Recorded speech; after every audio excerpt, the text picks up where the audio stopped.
You've poured your heart, soul, and strength into hobbies and projects, into work.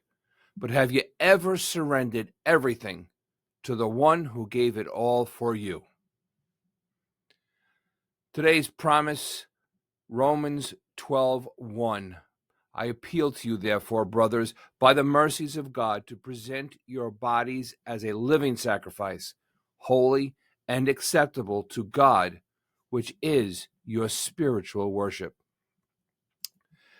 In the 1990s, I built a fitness facility in New York, a massive 25,000 square foot project.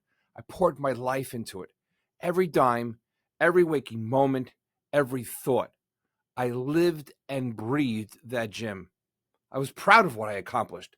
I raised the capital, I designed it, I built it, and I made it my own. I thought at the time I was on top of the world. But it absolutely consumed me. It took everything I had, physically, emotionally, spiritually. In the end, it left me with nothing. Bankruptcy, divorce, and regret.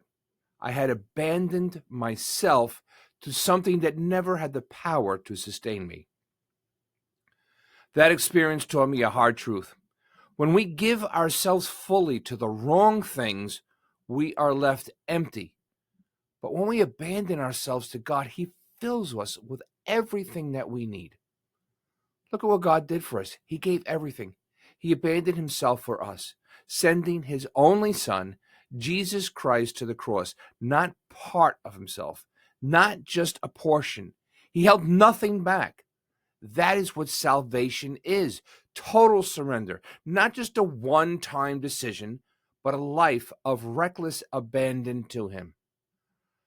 I had abandoned myself to a business that failed me, but God calls us to abandon ourselves to Him, where there is no failure, only eternal love, purpose, and strength.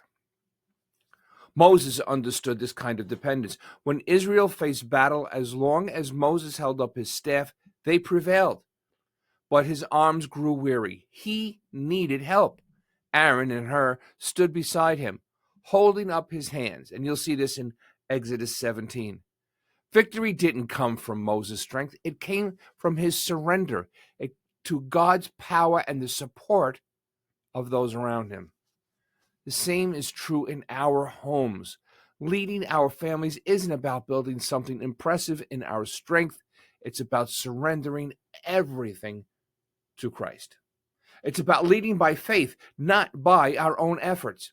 When you abandon yourself to God, you stand strong, not alone, but with your spouse and children by your side, with a sword of reckless abandon in hand as God works through you.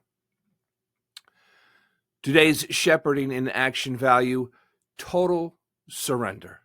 When we fully surrender to God, we become strong, faithful leaders for our families, guiding them with Christ at the center.